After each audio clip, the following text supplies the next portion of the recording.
Greetings and welcome to the Thirsty Mage. It's that time again to get comfortable, crack open a cold one, and talk about some RPGs. This week we've got plenty to talk about, from some 10-year-old port to some new postmodern tales. January has given us plenty to get excited about. But before we get too deep, let's introduce our cast for the evening. I am your host, David Lloyd, and joining us tonight, starting off with one of the Triforce of Review editors, and the Thirsty Mage regular, Mr. Jordan Rudek. Hi, David. I guess we can still say Happy New Year because we haven't. This is our first podcast of the year, so Happy New Year to you and to all of our listeners, I guess. And yeah, excited to kick off 2019 here. Yeah, Happy New Year to you. Our last episode, we essentially reviewed all of 2018, so it's all in the past now. That's right. New pod, new year. Yeah, lots of games to play. And it was. I guess it was a little short of a year ago today that James took the bullet for our next guest with the 5-hour marathon episode. He's the news editor for NWR and first-time patron here, Mr. Donald Terrio. Hi, glad to finally be here and not have to worry about a snowstorm knocking out my ability to get to the bar. Exactly. It's much better weather where you are this time around. Yeah, it's been sunny for about the last week, and it looks like it's going to stay that way. That's good. It's always nice when you don't get a hurricane in the middle of the winter. Yeah. And capping off the panel, representing the Triforce of Power in the NWR Review Editing Trinity, he's the owner of Nintendo World Report and the lone American this evening, Mr. Neil Ranahan. Oh Lord, I didn't realize. Does that mean I need to add U's in a bunch of places and say a boot? Throw a couple y'alls just to so that it doesn't sound too Canadian. I'll have to up my y'all quotient for the evening. But I mean, we can all agree on Tim Hortons, right? Oh yeah. Yep. Get some Timbits. Attaboy, Neil. Get the bacon on the donut and the maple. That's good. That's Canadian. It's the beginning of the Canadian takeover. Yeah. Give it a C+. The first wave. There is an increasing amount of Tim Hortons in Jersey. It's been they've been in New York City for a while, but there's a couple that I've seen sprout up in Jersey. So it's happening. The Hortoning epidemic. Yep. Yeah. Now, do they put nicotine in the coffee like they do up here? Is that legitimately what they do? That's a Canadian secret, Neil. We'd have to, if we told you, we'd have to kill you. All right. That's what they're talking about on the street. Well, speaking of drinks, how about we go through what everyone is drinking tonight? Maybe we'll start with Jordan, who's probably got the least alcoholic of the bunch. Yeah, you're right. And unfortunately, no nicotine in my drink either. Maybe fortunately. So I'm very, very, very lactose intolerant. And so one of the things I had to give up as a result is hot chocolate. And I love me some hot chocolate. I would, have that during cold days, without fail all the time. So I was kind of disappointed to find that not a lot of companies or not, you go to the grocery store and you don't see any hot chocolate mixes with without dairy in them. I tried making my own one time and that was a disaster, so I didn't try that again. But getting to the point here, I found on Amazon a plant-based hot chocolate. So obviously I ordered that, always a little skeptical, it's obviously not going to be the same thing, but man, it is awfully close and it certainly hits the spot. So I'm having some plant-based, vegan, dairy-free hot chocolate. That's me. That sounds intriguing. Yeah, it's actually really close to the actual thing. It's not as sweet, or I guess creamy as well, but it does the job. So, and I've learned to kind of cope with, for how it's not that bad, but deal with having fewer things with dairy in them. And this one is definitely one of those where I'm not really giving up that much. It's pretty good. So thrilled to find that and definitely gonna be having more of that. Cool. Have you looked into, I'm pretty sure that the Tim Hortons hot chocolate does not have dairy in it, but I could be wrong. I'll check on that. Man, there's not a lot on the Tim Hortons menu that doesn't have dairy in it. So like all the donuts, like all the, obviously any like kind of the coffee, drinks, lattes and stuff have milk. But if you're saying that, David, now I'm intrigued. I'm going to have to go and take another look. Maybe that one's safe for me too. And if it is safe, man, that's going to kill my wallet, because I'm going to be hitting that. I've got a Tim Hortons just by my place, and well, we probably all do, but I'm going to be hitting that on the regular if their hot chocolate does not have dairy. Just very double check that. I could be wrong. You may have doomed me here. This is not a good start to 2019. I've got some upstairs, and I'm pretty sure it didn't have dairy, but don't quote me on that one. You can put it in the show notes now. If it doesn't have dairy, every podcast from this point on, that's what I'm going to be drinking. So might as well just write it down now. For the extra special episodes, you can even throw some Baileys in there.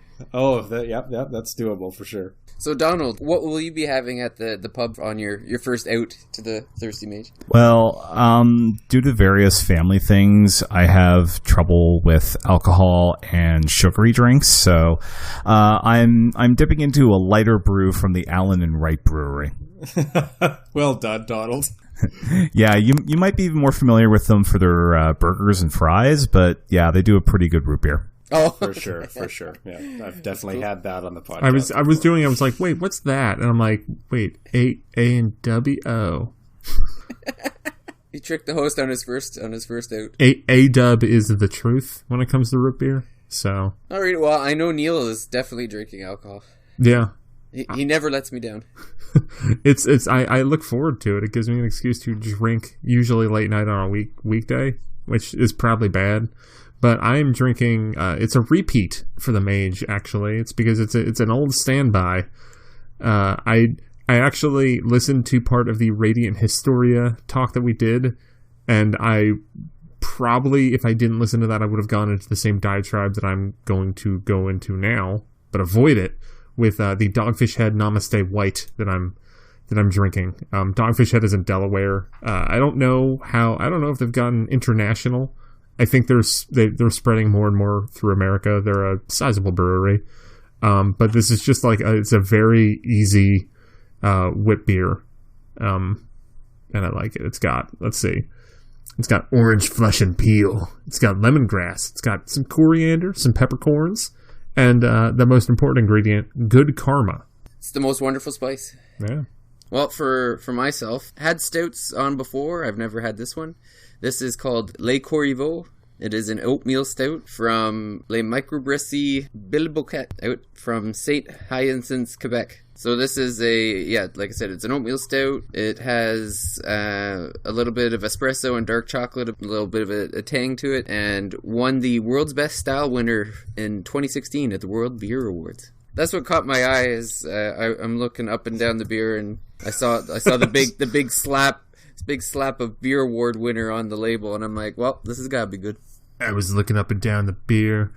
I saw its label was just showing a little too much.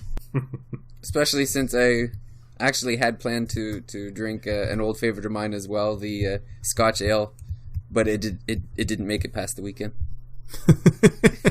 All right, well, it's time to get into some RPG talk. Neil has he's going to kick us off with a new indie RPG. So by the time we're recording this, my review is going to go live in less than 12 hours, I think. By the time you listen to this, my review will be out in the wild. It is for Y2K, a postmodern RPG, which is from developer Axe Studios and published by a New Zealand publisher that I don't know how to pronounce their name. It's like Earsbird or something like that. But it's been in development for a very long time. I think one of the first PAX East that I ever went to, I saw Y2K, or no, it was the previous game. It was Two Brothers, which was an action RPG that I think might have come out on Wii U. But Y2K has been in development since I think 2013-ish, somewhere around there.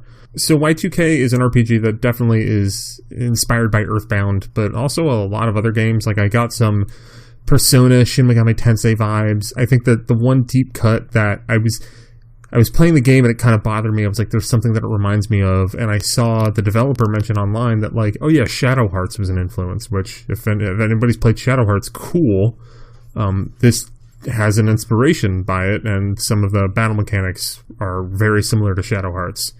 But it has that kind of like bizarro world feel. And the way to kind of like the napkin elevator pitch of this game could be like, oh, it's like hipster Earthbound.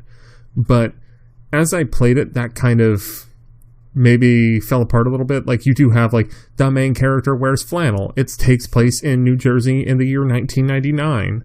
Like, it has a lot of those hipstery overtones. He uses vinyl records as an attack, but it has this weird, like, philosophically musing story that kind of has a really, like, depressing, dour turn to it that isn't totally hopeless, because the character, like, the main character does kind of, you know, undergo growth and goes from kind of, you know, being a generic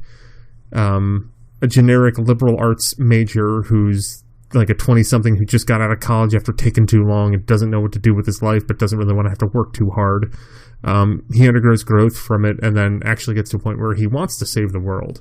And there's all this stuff with alternate realities and these weird creatures called entities that look like starmen if they were like put through a demonic filter. And the art style is all in this kind of like early like PS1 N64 look, but it looks a little more polished by that, and the way it animates is really neat.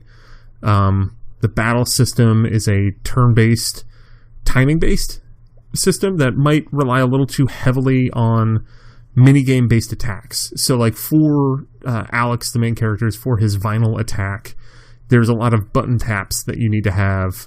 Like, so there will be a record spinning around, and you need to time your button presses. And if you mess up a button press, then it ends. But you can keep it going for quite a while. Other characters, like there's a character who uses a camera for attacks. So that's like a film or a camera reel unfurls, and then there's some button presses you need to make in there. Another character has a sword that you need to hold down a button, wait for it to get to a point, and release with good timing. And if you do it with great timing, then you'll attack every enemy. And there's a minigame associated with every normal attack, with every defense, with every special attack. And I feel like they could maybe use a better way to explain all that, and a way to maybe streamline it as you go on. But I also found that combat isn't as much a focus in this game. There's stretches where just the story takes over. And the story is a little maybe overwritten at times. There's a lot of like just huge bouts of exposition, but it's kind of compelling and interesting. And I'm not going to get into it here, for the game is barely out by the time you'd be listening to this. But it goes places in the back half, and it has one of the stronger video game endings in a game that I've played in a very, very long time. So, I know, Donald, when I was posting the review, you wrote a preview for this like 15 years ago at a PAX East. Yeah, and it was the second preview because we had one from, I think, Zach the year before. Yeah, because that would have been, 2016, I think, is when that... Because that was when it was supposed to come out then. Like, I know the demo that I've played... Because I think the year that you went, you actually played, like, the intro to the game. Yeah, and I was wondering how... And you seem to explain how it would come together at the end, but I played the demo... I took the demo on a PS4, and... Yeah, it seemed pretty straightforward, but this was still back when it was a Wii U game, and their stance on is it coming to Switch was, we'll get back to you. Yeah. Which slowly became, releasing a Wii U game in 2019 is stupid. Like, that's where we're at right now. So considering we already have 2 previews on the site, it kind of made sense for me I played it at PAX West in 2018, and I was trying to do as many previews as I could, but I just didn't get around to that one. It seems like we already had a lot of coverage anyways. The demo I played was made specifically for PAX West. Like, it was Cape Juno or whatever. Yeah, that sounds familiar to me. It's a Jersey joke because we've got a place called Cape May. Get it? Okay. Cape Juno. There you go. This game is filled with things that, like, I saw as someone who has been born and raised in Jersey, and I'm like, oh, that's what they're doing. And then I realized I'm like, no one else is going to get this. Yeah, I wouldn't have even given a second thought. It just seemed like a name to me. But I wanted to ask you about the battle system, Neil, because anytime we get an RPG with a timing attack-based battle system, we have to think about Super Mario RPG, which is one of the first games to do that. And I wonder, you said the combat isn't that much of a focus. That seems funny to me that you would have a timing-based turn-based attack or combat system, but then the combat not be the focus. Those things kind of seem to be at odds with each other. It's weird because like you definitely do combat a lot, and I think I remember talking to the developer. It's two brothers who are the main developers. One of the brothers, I think Andrew is the one that is usually going to events. I remember talking to him, and he made a point about how they have a more involved battle system, and initially the dungeons had too many battles in them. And playing through those dungeons now, they're very carefully paced. Where it's not paced is when you're exploring on the overworld. There's random battles as you're exploring on the overworld, which is this adorable. It's Jersey on its side, and you have a big 8-bit character going around this area. But those are random battles that those can get really grating. It's relatively easy to run away from a battle, which I did a lot more as I got near the end. But in the dungeons, it's pretty well paced. You're going through puzzles, you have story bits, and you have combat, and neither of them really dominates that much. If I'm largely positive on this game. I think there's a lot to like. I think it's also a game that's probably better than the sum of its parts. Just for our listeners out there who might be interested in turn-based RPGs, but not necessarily the action combat or the timing-based combat. Are you severely punished if you're not hitting those inputs at the right time, or is the combat is it difficult throughout the game? Are you grinding? I don't think so. The combat itself, there's a lot of really good workarounds for it, but maybe not good. There's escape valves. There is a character who's a pacifist, who his attack is he'll basically be a knight for people and defend for them. That's his attack. Okay. He has a move that's talk that I use this on damn near final bosses. And you talk to the character, and then the battle ends. That sounds awesome. I love that. And I never had it fail. And I used to, because I'd basically get to a point where I'm I don't feel like dealing with this battle right now, and then I'd be I'll bring in Rory and have him use his talk ability. And I no joke, I did it on the second to last battle. It was just the dude's I'm gonna leave. We're cool now. So that's the hipster part of the hipster Earthbound, I guess, eh? Yeah. I don't know if that's what you want to do. Maybe that, I don't know if that's purposeful, but it definitely makes the game a little more enjoyable, because I think that the battle system's a little punishing. So you have most of them are relatively simple. It's either hold down a button, release, or tap 3 or 4 buttons. Alex, the main character, is super involved. I could nail 20 to 25 hit combos with his vinyl attack, and that would be using there's a slowdown mechanic where as you get hit you have a bar that builds up, and then you can use that to slow down the timing, so that way with that one you can basically mash the button whenever it's on a spot of the record that you can tap and get big combos. But what was frustrating is that if I got an 8 hit combo or a 25 hit combo, it would go from 8 damage to 14 damage, maybe at best, where it's that was a lot of effort to get a combo that big, and I feel that there's a little off in what the reward is for that. Conversely, if you mess up a lot, you're not going to do any damage, so it's punishing in that regard. I'm also, and I'll talk about it in more detail later, but I'm also playing Mario & Luigi Bowser's Inside Story on 3DS right now, and the thing with that is that if you're really bad at the timing, you still do damage.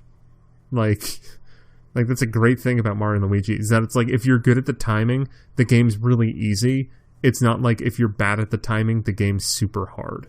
And I feel Y2K, if you're bad at the timing, the game is almost impossible. And if you're good at the timing, it's just what it should be. That's interesting. Is the story fully linear, or is there any exploration involved?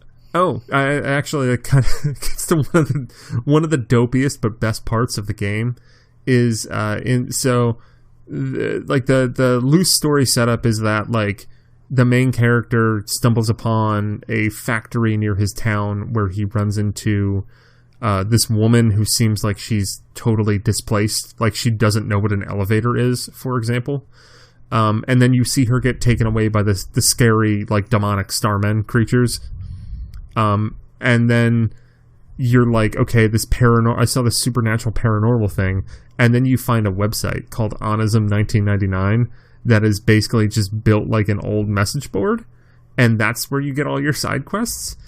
And, like, it's really funny to go, like, boot up a computer in the universe and then go into this website, and then you're scrolling through an ancient message board to go like, all right, like, yeah, there's an alien appeared over by this lake. I'm gonna go there. And that's how side quests are doled out. But that's really the only spot where it kind of varies. Like, you can explore the map. There's some secrets that, like, on my playthrough, like, there's stuff that, like there's a building that you can't get into that I think you can. I looked at the PlayStation trophies, and it says that you can open that door. I don't know how you open it, but so there's more stuff than what I've done. I think there might even be like a second ending if you 100% everything, but I'm not totally sure. It sounds like there's a ton of content here. Like, I'm really excited about this game. I'm glad they took their time with it. I know we were supposed to get it a couple years ago. I remember being at PAX with my brother, and every time we'd go to the Indie Mega booth or somewhere else on the PAX floor and see this game, like, oh, it still looks awesome, still super excited for when it comes out, and we've just been waiting for so long. But it sounds like it's going to pay off, and that there's tons of stuff to do, and the game is a lot of fun. So people should really look forward to your review coming out soon, Neil. Yeah, and yeah, I guess as far as length goes, like, it's a $20 game. I probably critical pathed it a little more than most people since I was doing it for review. It took me 20 hours, and I easily could go back in there and polish up some side quests and stuff and spend another 5. That's a good length. Sounds like about an Earthbound on a good day.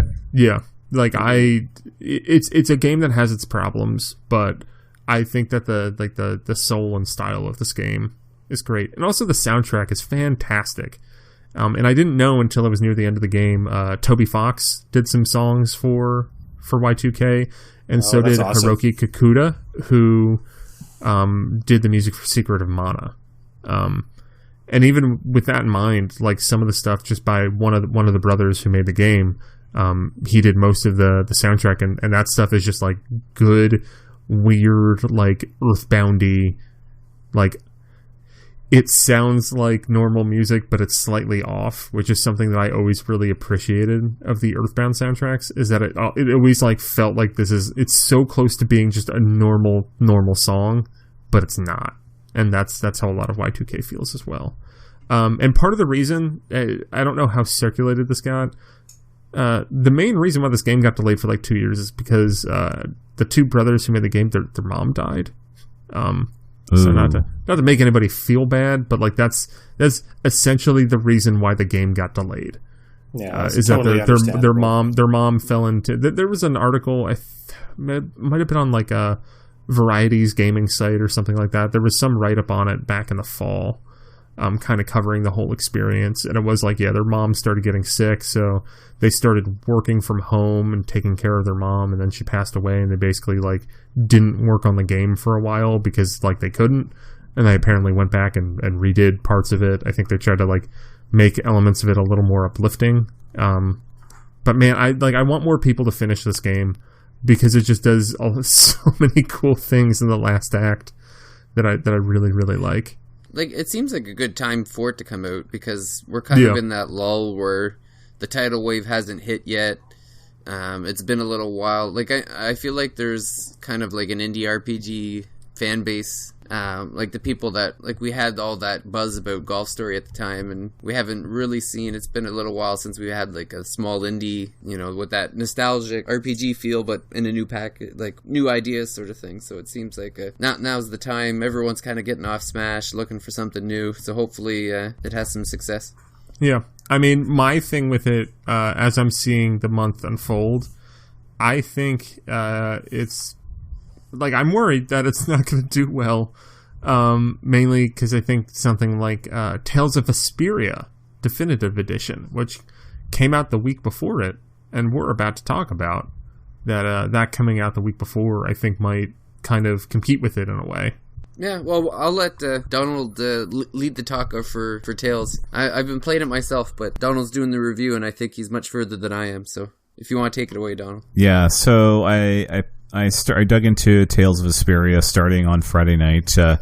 Good timing because I think Final Fantasy IX was up on the Awesome Games Done Quick speedruns. And it's an action RPG it's an RPG with an action battle system. And the biggest thing that I've noticed is that unlike the last Tales game that we got on a Nintendo system, which was the remake of Tales of the Abyss, the characters in this game are actually likable. Oh, really? Because that's why I hated Tales of the Abyss. Like, with Abyss, I wanted to reach into my 3DS and punch the guy in the face. And I know that's supposed to be part of his redemption arc at some point, but he was so toxic, it wasn't even worth playing through to get that. Yeah, like that's something that, I mean, not to go touch back to Y2K a little bit, but that's another game that, like, they make the main character kind of unlikable, but fortunately I think Y2K does the flip to make him better sooner than Tales of the Abyss did. Yeah, because like that's like a 50-60 hour game versus Y2K being a 20-hour game.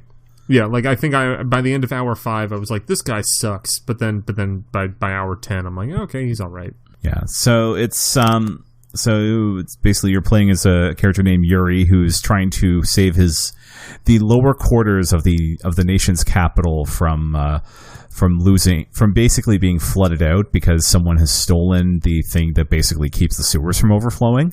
And while you're chasing down the thief, you end up in the castle. You meet a girl named, her full official name is Estellise, but they call her, like, she goes by Estelle for most of the game. And yeah, because Estellise is kind of awkward to say. So, and you're going through and they're both looking for the same character, Flynn, who I haven't reached the point where I've met Flynn yet, but I'm pretty sure when I meet him, he's not going to be what I expect. No, well, and it's funny too because they've been giving us like small snippets of him. Like we're kind of seeing what he's up to in very small doses, and we hear about Flynn and his history like through Yuri and Estelle. But yeah, I haven't ran into him yet either. Yeah, and he's really coming across sort of like you hear the stories of this great soldier who's doing everything before you, but you still have to clean up the mess. Like, you're the one who has to save the village from when its protective magical tree starts to die. Yeah. Or, like, even early on when the assassin is trying to take out Flynn and comes across Yuri and he's like, well, I'll just kill you instead. Yep. Yeah. So, and David, you seem to enjoy the rest of the stuff, but I know from what you've mentioned elsewhere that, like, the battle system isn't clicking for you. No, I mean, I'm not the biggest action RPG fan, and I think one of the things that, on top of that, is that I played Ni no Kuni 2 and kind of bounced off that hard, and the battle system really reminds me of it, where it's so... When you get into a battle, it's just this great big circle, and you kind of have free roaming of the circle, but it's still kind of like it's kind of linear, like a Street Fighter style, until you hold one button, which then allows you to run in anywhere in the area. But it felt dated a little bit to me, just the setup, and it felt I also didn't like it. It felt like the battle, like the actual inputs, there was some lag, like I would try to attack, but it just felt like everything was like a half second behind. Yeah. And I mean, I could see that there was a lot of layers to the combat, so it's something that maybe the deeper I get in, the more maybe I'll come to like it more. Because the other part of it is that, for at least from what I've played so far, like the majority is just going through the story. Like the combat still is kind of few and far between for the most, like, so far anyway. Like, I've fought a couple bosses, but I haven't really been looking for fights. Yeah, so. I haven't either, but I've been getting turned around coming out of villages just because like the camera angle changes each time you leave. So it's like, oh, I got to go here. Oh crap, there's a bugbear. Oh, there's a bee. But I don't mind it because I've got some long-term familiarity with the Tales battle system because I think I've played pretty much every Tales game that came out on PS3 for at least 5 hours. But I've never been able to beat one, and this is a grudge that's going back about 20 years. So I'm kind of glad that I got an excuse to play Vesperia because from what long-term fans of the series have told me, it's sort of the best thing that's come out of the team that did Symphonia, and it might be the best game in the series. Yeah, I've heard the same things myself. Yeah, and I know so far I've really enjoyed the dynamic between, like right now I got 4 people in my party now because I've got Yuri, Estelle, Carol, and Rita, and I've really enjoyed back and forth with like Yuri giving Carol a hard time all the time because he's like, Carol is this younger character who's part of the Hunters Guild, so he's always kind of acting tough. And Yuri keeps playing pranks on him all the time. Yeah. Well, you've got a 5th person though. It's just it's the dog. Oh yeah, right. Yeah. Can't forget about the pupper. Yeah, and it's funny because he doesn't talk, but they give him a personality. Like it's like you can feel the personality, and I like how Estelle is like trying to befriend him, and the dog is like will just keep walking away, and yeah, like he's having none of it. Yeah, or when Yuri is like pretending to the dog will like woof woof, and then Yuri will say, "Oh well, this is what he said," and they're like, "You speak dog?" and he's like, "No." And so it's just like just funny things like that. I enjoy, and it's one of the things that I haven't seen too much because this is actually my first Tales game, and I find I enjoy them. There's certain sections where you can hit the minus button and it brings up like a conversation. So it's not the actual like characters sprites talking. It's like it's a square with the face like an anime face where they're kind of like talking in a like a little screen. I'm probably describing it poorly, but yeah, they call them. But some of the best conversations happen there. Yeah, they call them skits, and basically it's literally talking anime heads. But they even managed to make those expressive because depending on how the conversation's going for somebody, like theirs will shift position enough that like they back away from the thing. Like, okay, I think I've seen enough. Yeah. So those kind of things are like I'm actively looking for them just because the writing in this game is really good. Yeah, I really agree. Like, and they just do a really good job of doing like putting those little details in. Because like you said, there's one of the earlier skits that I enjoyed was Estelle like trying to be friends with the dog, and then you just see like the dog square just run away, and then Yuri will come into the like his avatar will come in and start talking, and it's and then their facial expressions too, because like you said, it's only their face. So then when you can see when they're getting embarrassed or they're being or getting flustered or the feet like there's one where they're talking, they're underground, and Carol is asking, I think it's Carol is asking about like cave-ins or something, and Rita's like, oh, there's no cave-ins, and then Yuri starts like kicks rocks at Carol to freak him out, and this is all happening in the skit, so you could see the fear on Carol's face. So it's like I said, I love what they've done with the writing and the interactions. So yeah, that's my favorite part. Like, so to me, like it's the combat is like the work to get to the things I want to see.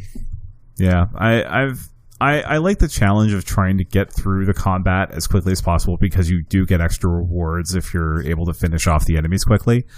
But there's been a couple of times where some of the techniques aren't firing, like you said, unless there's that half-second delay in there, which is weird because it seems like it's running like it runs really well. It's not. I think I think they said the combat was going to be 60 frames per second, and then everything else was going to be 30.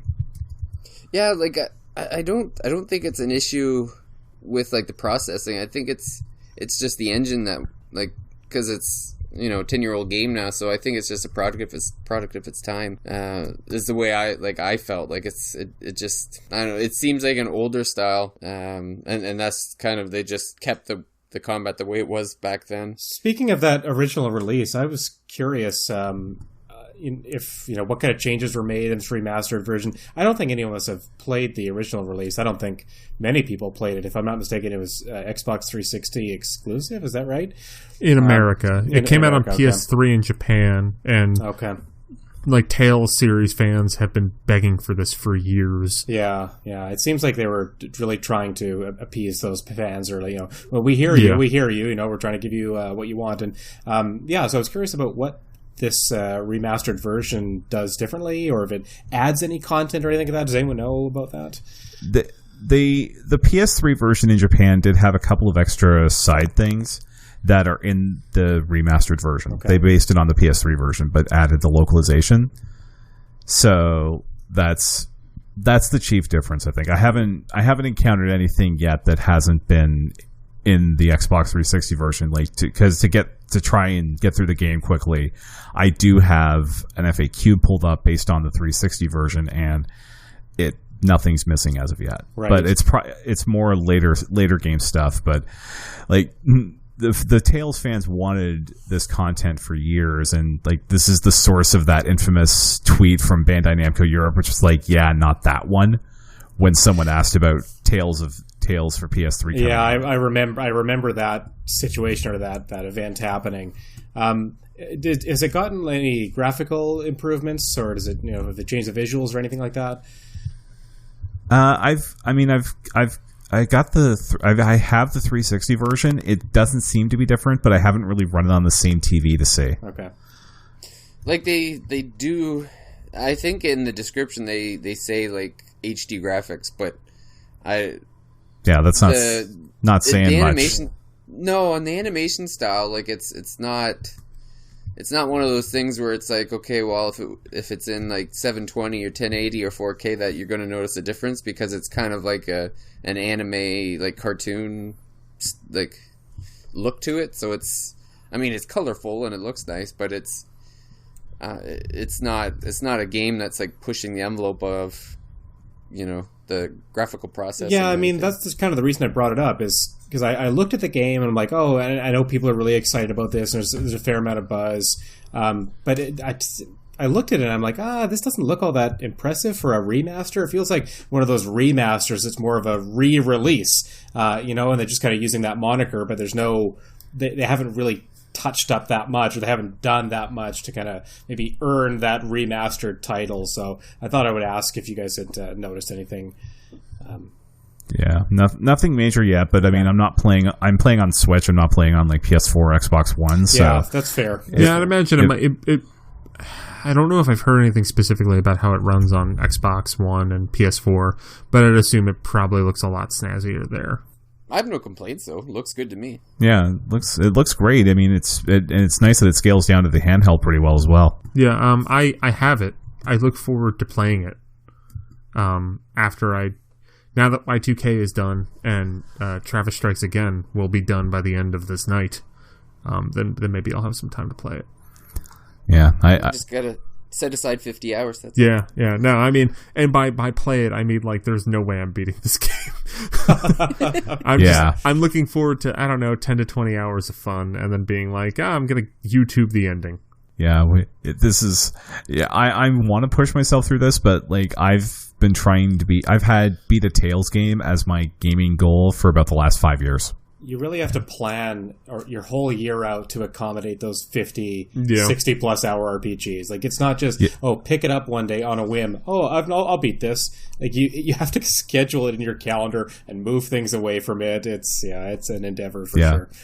That's why I haven't bought Mario yet. That's why I haven't bought Y2K yet. Yeah. And I think most of my next weekend is going to be basically playing this game through. Like, it'll be back to the days when I was reviewing Xenoblade X and putting in 14-hour days. Oh, man. Wasn't healthy. Yeah.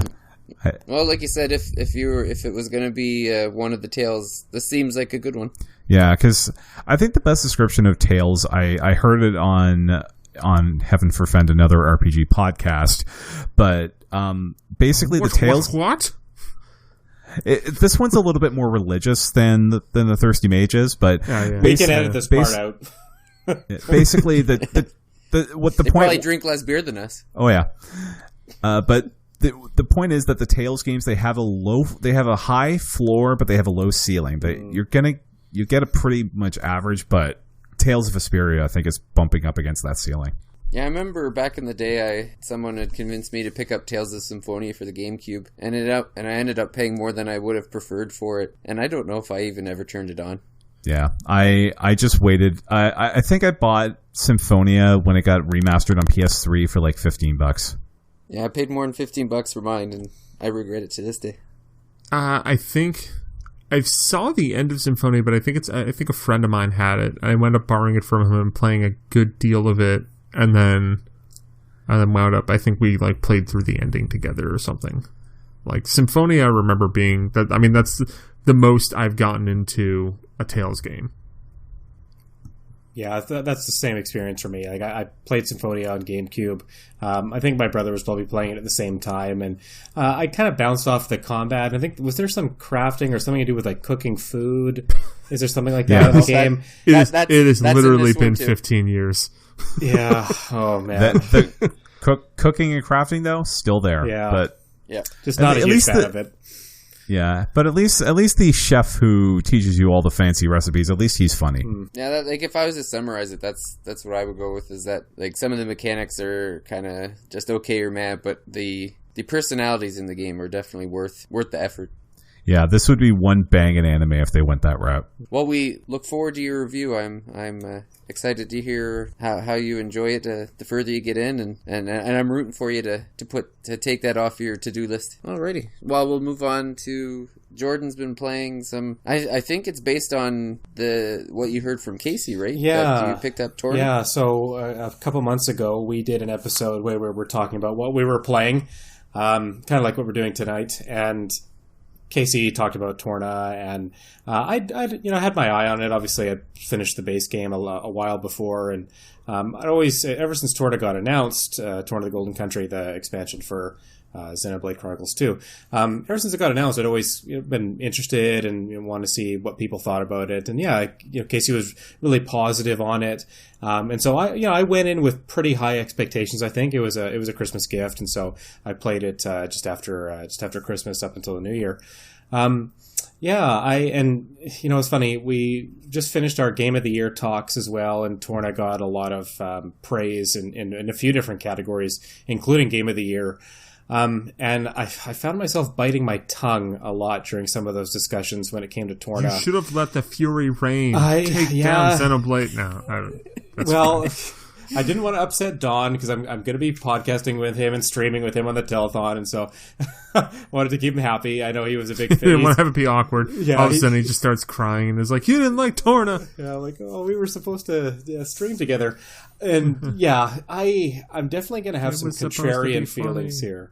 Torna it's fun, but my big takeaway or my overall feeling after finishing it is, it doesn't deserve to be a standalone release. And so that's the release that I got. I got the cartridge with Torna on it, and in the box you get a code for the rest of the DLC. So all the other blade quests and I guess extra blades that you get and items and the challenge arena, which I'll talk about in a minute, you get all that stuff on a code, which is just printed on a piece of paper inside the box. So I started with Torna before I went back to Xenoblade, before I opened up the DLC or anything like that. I wanted to finish Torna because, again, I was really excited about seeing how it compared to the base game and if it kind of lived up to some of the hype it was getting. So I won't belabor what happens in the game too much of the story, but I did want to touch on some of the things that I liked and didn't like about it. The combat in Torna is definitely a step above the combat in Xenoblade Chronicles 2. So for both games, it's kind of it's more definitely not turn-based. It's an action style where you're doing button presses and shifting characters in and out in order to do combos and to rack up damage. You do auto attacks, and those allow you to do abilities. And as you do more abilities, you're able to unleash even stronger attacks. And then you chain those all together, and things go boom. The combat in Torna is great because you can switch out the blades, and they do an attack when they come in, and you can attack as the blades, which is really fun. So you do get to experiment a bunch with the characters. That brings me to my first kind of gripe or complaint, is that you have the same party basically throughout the game. So you have Laura, who is the driver, and her blade Jin. You have anyone help me out here? Oh, Adam. Adam, yeah, Adam? sorry. So you have Adam, who's the other driver, and people will remember him being mentioned in Xenoblade Chronicles 2, and his blade is Mithra. And then the final driver is it's Bridget's no, not Bridget, Morag's ancestor, I suppose would be the right way. Niles, what is his name? The little fellow with the blue hairs is going to kill me. I'll come up with it in a sec. At any rate, so you've got the three drivers, and by the end of the game, they'll each have two blades. So the character I was thinking of is Hugo. So that's the relative or ancestor of Morag.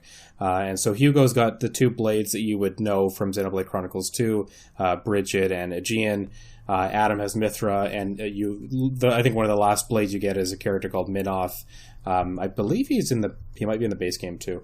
And then Laura has Jin and Haze. Haze, another character from the base game. So a lot of characters that you're recognizing, but once you meet those 9 characters, that's it. Your party is set from that point on.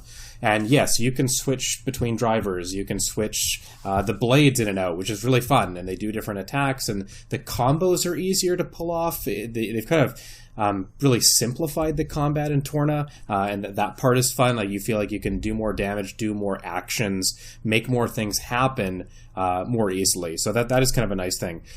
Music is still really good, but yeah, my I guess another main complaint for me is that the game is a lot smaller, there's less to it, I guess. There's 2.5 areas you go to, and in 2 situations you are gated off of the main story by doing side quests. You have to do, and it's not do one side quest, it's do X number of side quests. Like, you have to almost meet a quota, basically. And that, I mean, I didn't mind going through it. I really wanted to see the ending, but it really turned me off that the game, to create length, right? That we've got this padding in the form of doing numbers of side quests, and you could choose to do any of them. It wasn't related side quests. It was just do this number to raise your community level, which is basically just people who you've satisfied through doing their side quest. Raise this community level, and then you can do the next story beat.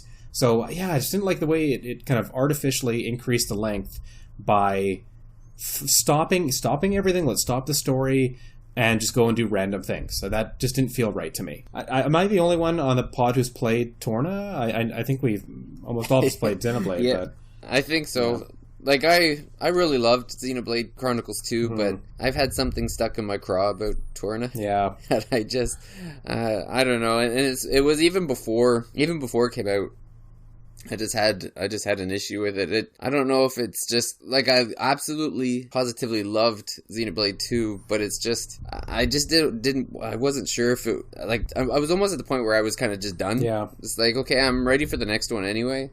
I don't need to go back to it with, like, this short other story, and I was worried that maybe it would affect the way I felt about 2 if I didn't enjoy Torna. And then when it finally came out, getting that kind of mixed reaction for people, it just kind of cemented, like, yeah, I don't know if I really need to play this then. Like, it doesn't sound like, it sounds like if you were a big fan of Chronicles 2. Yeah, right? for sure. It was probably one of my top 3 games in 2017 when it came out. Like, I loved it. I couldn't put it down.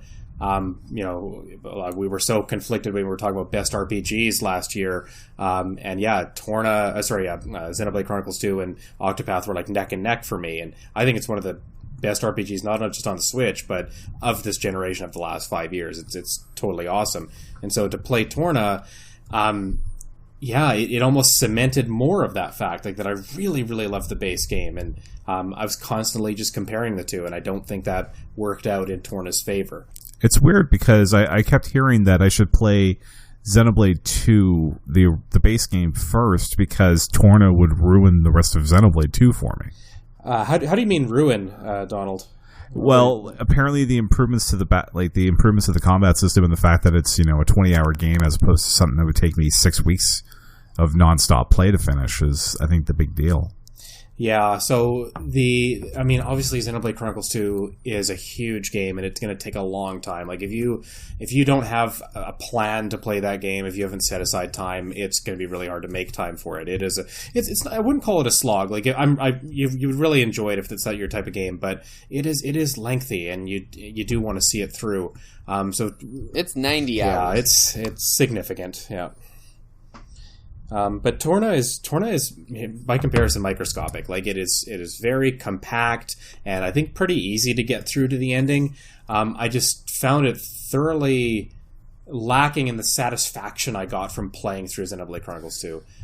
The exploration, the areas, the discovery, the different enemy types, like, a lot of that was missing. And maybe in the New Game Plus there's a little bit more to it, but I mean, Xenoblade Chronicles 2, the base game, has a New Game Plus, and I could get into that as well. But yeah, I was certainly not as high on it as some other people NWR people. I mean, well, and I think my other issue with it is one of the things I enjoyed a lot about Xenoblade Chronicles 2 was collecting and unlocking blades and finding different combinations. Yeah, because I really enjoyed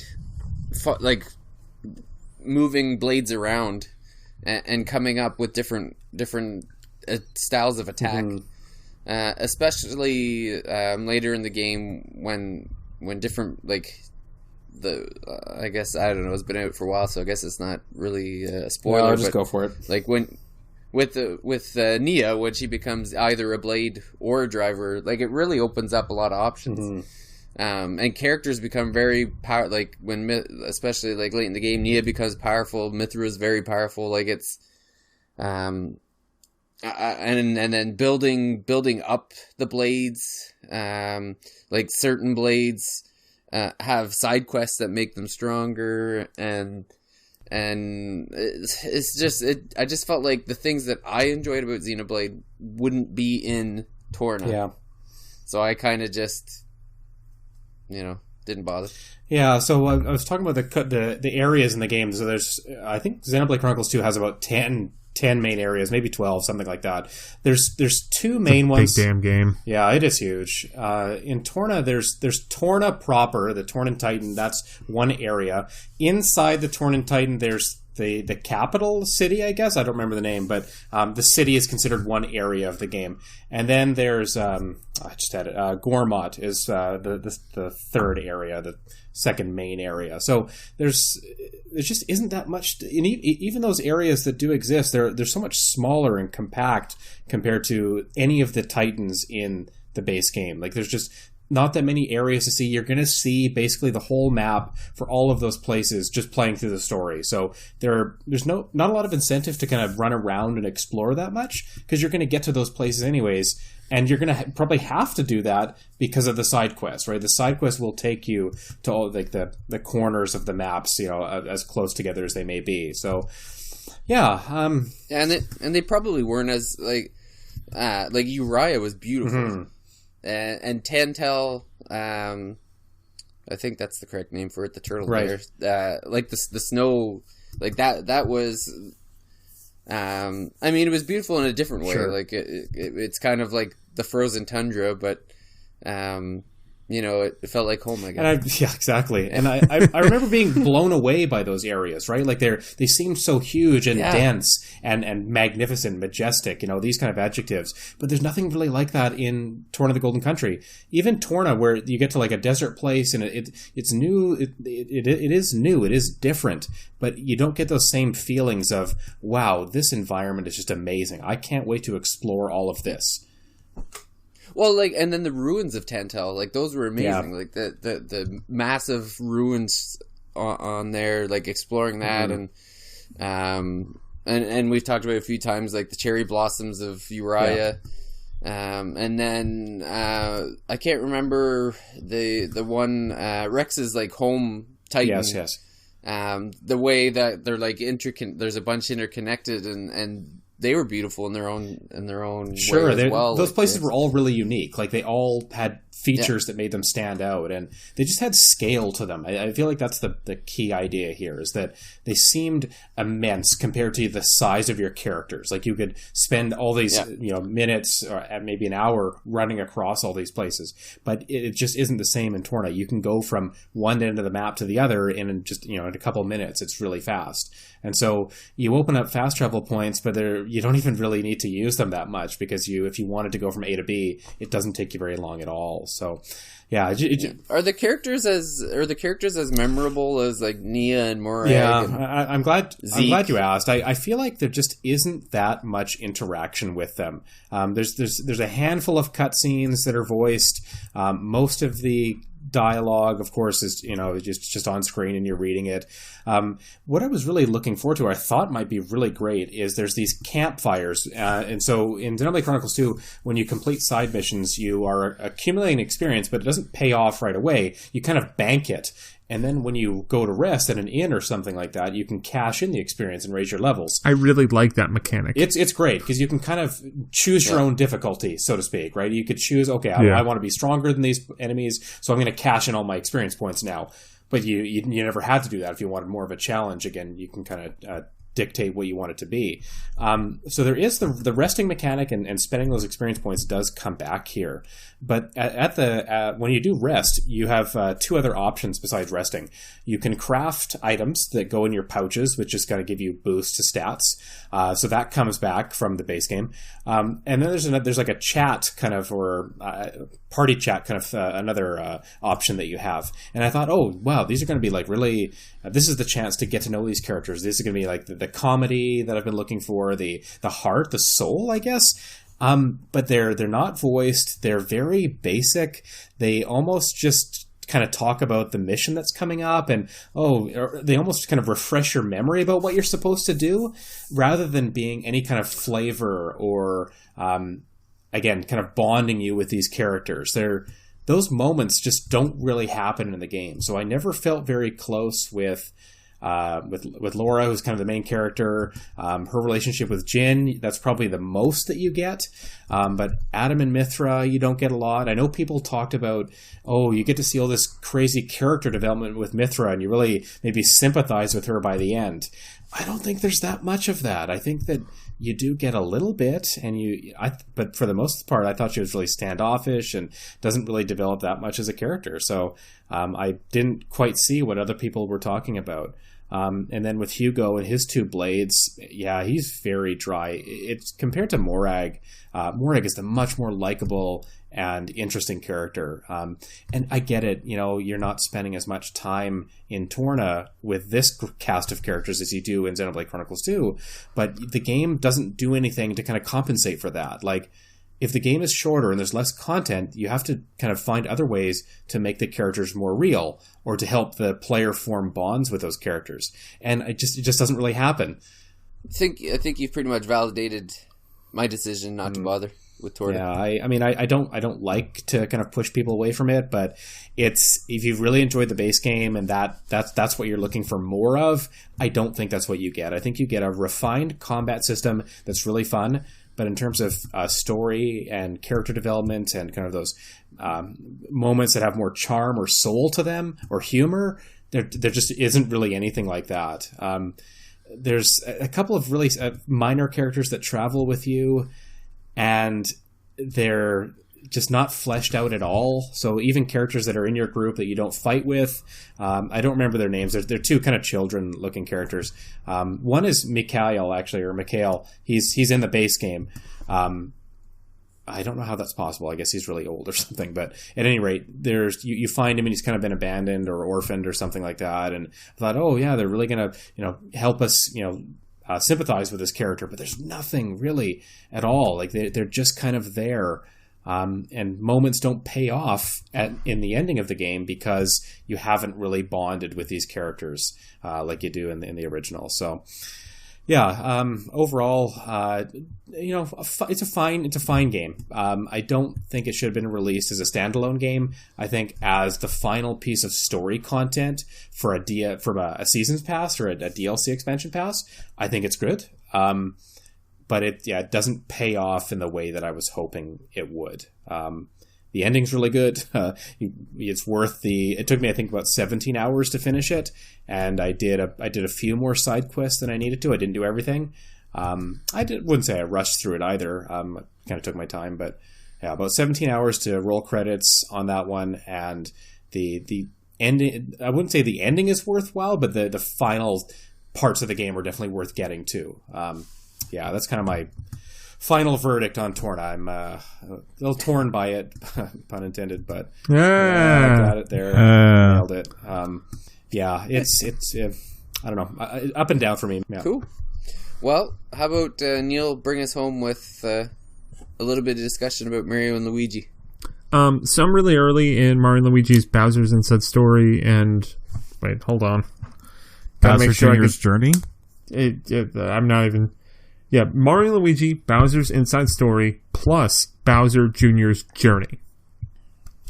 Say that five times fast. I have not played Bowser Jr.'s Journey yet. I also never played the Superstar remake.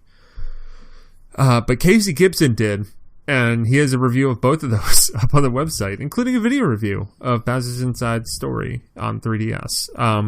So I'm like an hour or two into that, but I'm reminded of how good Bowser's Inside Story is.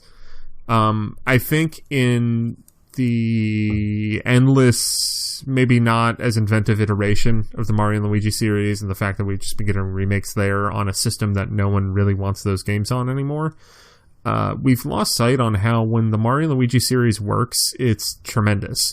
I think Superstar Saga on Game Boy Advance still holds up and is an awesome game. It really is the heir apparent to Super Mario RPG. Fun fact that I think people either know or just forget all the time. A lot of the people who worked on Super Mario RPG are at Alpha Dream, who has spent the past 15, 20 years making these Mario and Luigi RPGs. So like if you wanted more Super Mario RPG, they're kind of making them. And I think Bowser's Inside Story is the peak of the series. And playing it on 3DS is reminding me of how well it just does the best things of those games. The blend of gameplay between Mario and Luigi and Bowser is really fun. Bowser is written hysterically in this game, and also the big bad is Fawful, who people who have played the Mario and Luigi games would know from Superstar Saga and Bowser's Inside Story. But my general rule of thumb with all these Mario and Luigi games is that if Bowser and Fawful are big parts of it, that game's going to be great. Because the gameplay is solid. Like even people lament Paper Jam. I think Paper Jam was still fun, even if I think the story was threadbare and bad.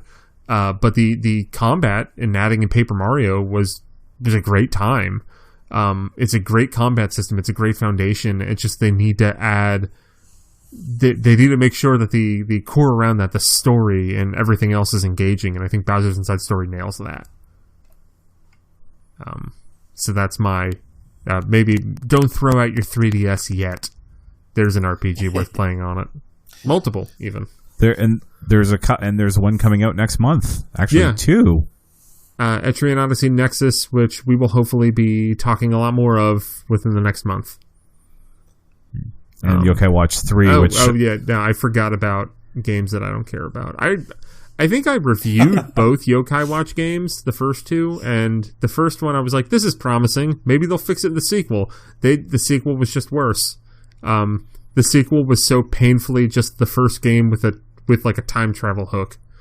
And that was it. I've heard the third one's a lot better, but I'm done with that series. I think we've seen a little bit of the fourth one that's coming to Switch, although it probably won't come to the West until the fifth one comes to Japan, because we seem to be at least one entry behind. But the fourth one seems to have done away with the your characters or your yokai do their own thing. It seems like I don't think I remember one image, but it looked more like Ni no Kuni's combat or more action based. So hopefully they fix that, because that's the thing I hated about that series, is that you don't control your character's attacks. Basically, they attack kind of on their own, and I found that very frustrating.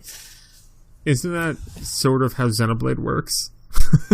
But you're choosing to use abilities and stacking up combos. Like this is much more. That was a trolley comment, but very good. Actually, very good. I I mean, will ask you not to name them in the same. Yeah, sentence. we're definitely cutting. We're cutting that. I mean, comment I from think the there's podcast. similarities to be made in the way that the Xenoblade series as a whole handles combat versus Yokai Watch.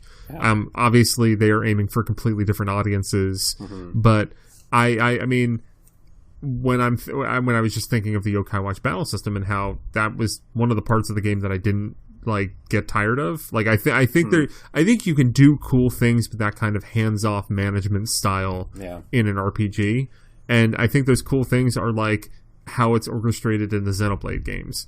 So Yokai Watch might be a bad application of that battle system, but I you know what? I actually think the comparison to the Xenoblade series and Yokai Watch isn't terrible. I don't know. That's the hottest take of 2019 from Neil Ronahan here.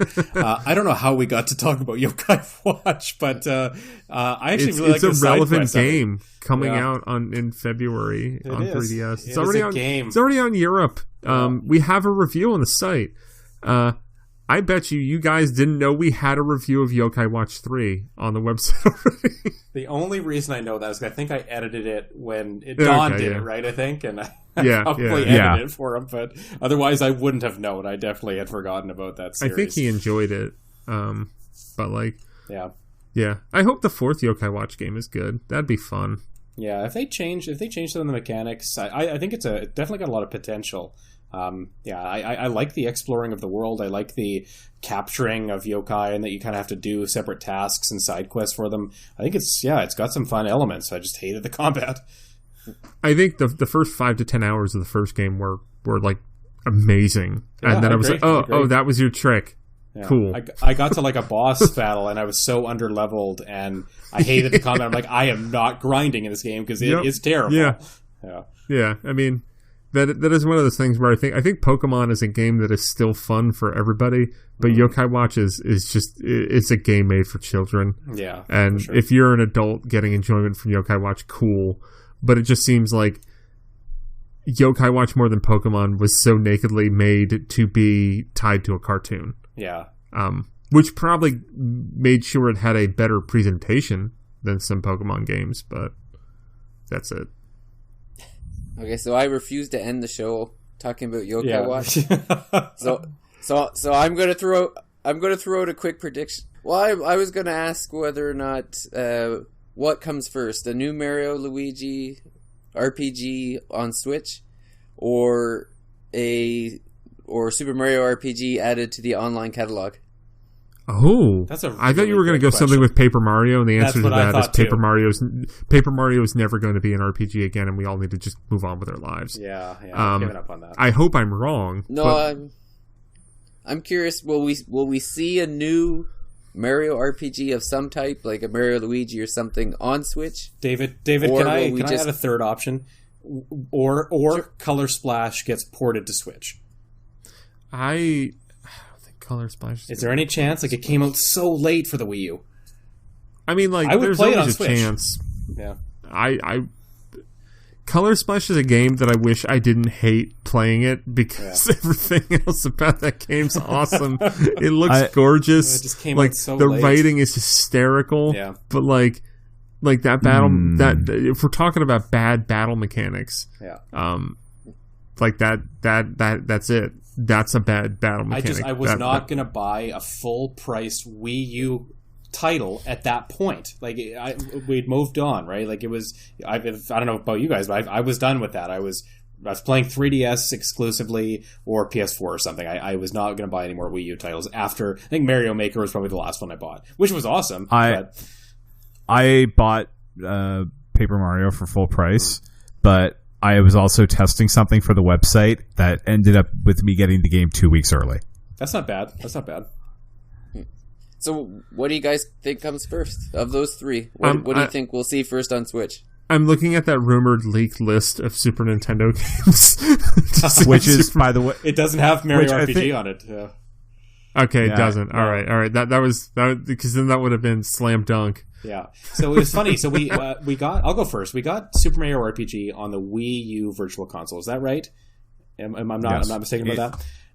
it was 2016, I think we got Right. it. So It never came out on the 3DS. I was hoping it was going to come to the 3DS. or maybe too. only in Japan. I think it was. Because Yeah, I was you might be hoping right for that, about that. because that would have been my optimal place to replay that game. Same Would have here. been on 3DS. I would have bought that day one. Yeah, so Japan only for Mario RPG.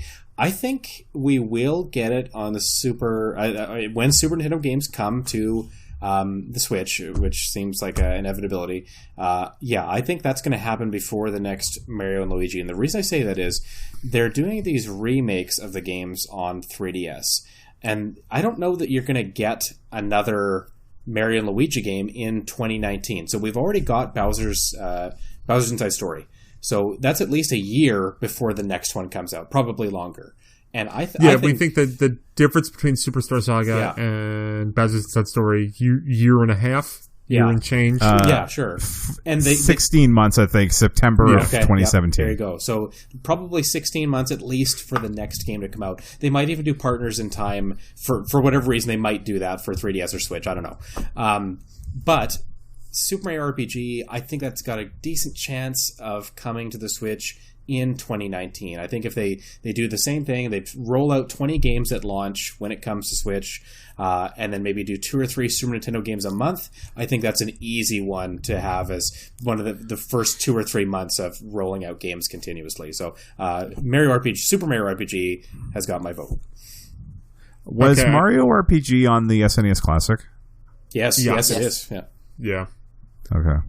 And that's- I think I agree with your logic, because I'm also looking at Mario and Luigi games. If we think that Alpha Dream is the only person that's going to make a Mario RPG, I think so. which- I think so. I think is the case. Yeah, it's theirs. I think 2021 is when we would see that, because they're actually pretty much every 2 years dating like So let's just do the Superstar Saga was 2003, Partners in Time was 2005, then a 4-year gap between that and Bowser's Inside Story, then a 4-year And a new gap console, between, of course. Yeah. Yeah, and then a 4-year gap between Bowser's Inside Story and Dream Team. And then they've another come out with a console. game every 2 years since Dream Team was 13, Paper Jam 15, Superstar Saga 17, Bowser's Inside Story. Technically, it came out December 2018 in Japan. I think 2021 at the earliest, so I would say Super Mario RPG. However, depending on how technical David is being about this, I think we'll see a Mario plus Rabbids sequel before Super Mario RPG comes out on the Switch. Oh man, that's a good one. That's a really good one. I think you might be right about that. Because I think there was like some like contest. I came across something like going on Twitter or a forum or something, seeing that Ubisoft is doing a Mario plus Rabbids fan contest that seems to end around E3. Oh, okay, there we go. And Ubisoft like no duh. After the success of Mario plus Rabbids, Ubisoft was like, make another one. yeah, it sounds like a slam dunk. yeah. And I believe there was some talk when that Donkey Kong DLC pack came out that like there was an interview in which they were like, oh no, it was a very small team because everyone else was busy. Busy, right? So But they'd be using the same assets, so I don't think it would take that long. No, yeah, it no, I wouldn't mean take like that long. that's why I think Mario plus Rabbids a sequel will come out before Super Mario RPG comes out on Switch. Yeah. And that's technically a Mario RPG, even if it's not Mario and Luigi. But really, I posted it on Twitter, a comment about how I just want to see Alpha Dream like make a new game. Because basically been making or remaking the same game since 2003. And like those games have been pretty good. Like I don't think they're bad, but like you've done everything with that. I don't think there's anything new to do. Yeah, it would be So, nice like- to see something new. We've gotten it. I think the gameplay has gotten stale. It's fun. They're charming games. The writing's always good, but it is the same basic game that they've been doing for more than a decade. So, yeah, it'd be nice to see something I new. have fallen in love. My mentions got a little out of hand. with this. I think at this point, my tweet being like, Alpha Dream should do something else has like a buttload of likes. Like, not to toot my own horn. But no, and a thing organically happened in my mentions, I think probably because someone with a bigger follower base retweeted it. But a bunch of people just started pitching a Wario and Waluigi idea. Make it happen. Which, like, I am all about Wario and Waluigi partners in crime. Oh, yes. That's it. That's the game. That's the game. Yeah. Sell it. The game Like, sold itself. that's what I want. I don't think it'll happen because I think that Nintendo exists in a world where Waluigi isn't a real character. Yeah. Well, he's not. He's Camelot's fan fiction. I mean, even if it's just like a Wario RPG set in the land of WarioWare, Yeah. like that's enough for me. Like, just have it be like a Mario and Luigi game, but it's Wario, and he's got partners, and his partners are the other characters from WarioWare. I mean, so you could have like, you could have Jimmy, you could have Mona, you could have Cat and Anna, Dribble and Spitz. Ashley is a mage. Yep. Let's make that. Someone make a micro and oh my god, all the attacks could be micro games. I want that more than Wario and Waluigi. I'll take your Ubisoft Mario and ratchet up one notch. I'm curious if they will take elements from Super Mario RPG and add them into a new Mario Rabbids. If we see Geno I mean, added to that game. that just seems like it's got so many layers to get through because I think that Square Enix needs to give approval for any use of that character. So you would be going through Square, Nintendo, and Ubisoft for that. I'm not saying it's impossible. I'm saying that it's highly unlikely. Yeah, I cannot see Square I'm signing just off. curious. I do see some kind of Super Mario RPG coming out this year. Just because, like, we've had the like, we're not going to get another Odyssey type game this year. Yeah, we are. Well, not this year. I mean, we could. Not this year. I think next year is possible. And that We just got look at EPD got a 2D Tokyo's Mario. history, man. EPD Tokyo is a machine. Yeah. I just feel like the RPG's the next Mario to come, though. Like, we've had Mario Kart, Mario Odyssey, Mario Tennis. Mario Super Golf Mario Golf Brothers. is next. Mario Golf. Yeah, we need strikers, baseball. Yes, yeah. Yeah. So but then when you talked about the Mario Rabbids, I'm like, yeah, that's probably the RPG we'll see this year. Yeah. I mean, I think whether or that not- Alpha Dream's probably working on another Mario and Luigi game or something to that effect. I just hope it's on Switch and I hope it's something newer. Yeah. I wouldn't mind seeing, like, I don't know how they would do it, but I wouldn't mind seeing Partners in Time come to Switch with some new mechanics or something like that. Like, just take one of those games that they haven't done yet, they haven't remastered or remade, and just bring it to Switch and try some. You don't have the two screens necessarily, but Partners in Time was GBA, right? So you didn't need it. But yeah, No, Partners in Time was DS. Oh, was DS? Yeah. Oh man, yes, yeah, I'd never played Yeah. that one. So It was a real early DS game. I played through all of that. I got it for Christmas that year, and played it over Christmas break. okay, And I remember EGAD was in it, and you did a lot of thing with the babies. That's it. Is It's it been a is very it long is time. it like decidedly of those first three games? Is it definitely the worst one? Not a bad game, but It is historically seen as the black sheep. I was talking to friend of the show, Seren McNulty, about it, in which she sang the praises of Partners in Time, saying that it's a lot better than you remember it. Which do I agree with every RPG take from Seren? No, but if I'm going to trust anybody that's not myself with an RPG take, like, Seren's usually on the money. it's just funny that they skipped that one in favor of doing Bowser's Inside Story. Like I don't know if it's the reception of that game. Fawful and Bowser are better. Yeah, They actually, okay. there's a Game Informer. Hold on. Here we go.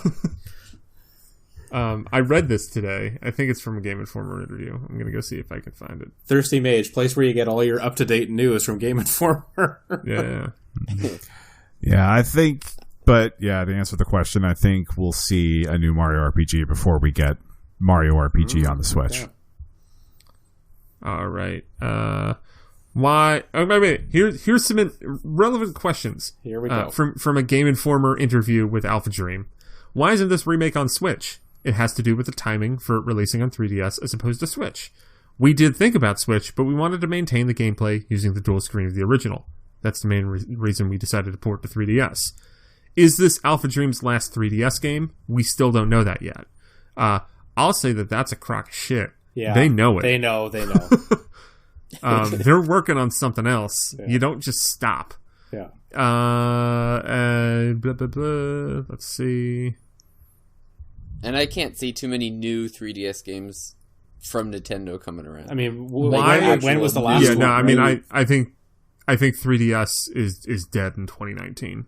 I don't think we're going to see any new games. Why skip Partners in Time as you remake the Mario & Luigi games? Here we go. The response to that was the biggest point was that Mario & Luigi 3, Bowser's Inside Story, was the best received title in the series. Okay. So we really wanted to do a remake of that. And we also really like the idea of portraying Bowser and Bowser Jr. as a parent and child in the new mode, which is similar to the mode we added to the Superstar Saga remake. Also, the character Fawful was received very well overseas, so we wanted to bring him back, and we wanted to show the continued saga with him that we started with Bowser's Minions in the remake of Superstar Saga. All right. Well, there you have it. Yeah. Okay. That's good enough. That answers the question for sure. I'd still like to see Partners in Time come back somehow just to get a chance to try that game out. So, but probably not on 3DS. If that game does get remade, it will certainly come to Switch if anywhere. Well, this is a much better note to end the show on, I think. Alrighty. Well, I want to thank everyone for coming out tonight. And thank Donald for his first time on the pub. It sounds like we'll probably have you back in March. Yeah, hopefully, and possibly again in April. You should be a regular in no time, so you'll have to make sure to have some form of beer stocked in the fridge. So. And before we go, we should probably plug the NWR live stream for Child's Play Saturday, January 26th. If we raise enough money, we'll go until 3 a.m. my time. And if you raise even more than that, you can drop a Sword of Damocles on top of my head. Is Devil's Third technically an RPG? No, it is not. We should do an episode on Devil's Third. What number do we have to get to, Donald? That seems like a tempting prize there. Tempting reward. We have to set a new site record, which would require $7,243. Yeah. And if you want to ensure that happens, make sure that you're donating early, because I believe it's all donations up until the 22nd will be doubled up to $2,000. So yeah, that's right. If we can get 2,000 by the 22nd, right, it'll be 4,000 right away, and we're already halfway to Donald's demise. But hopefully, well, you'll be.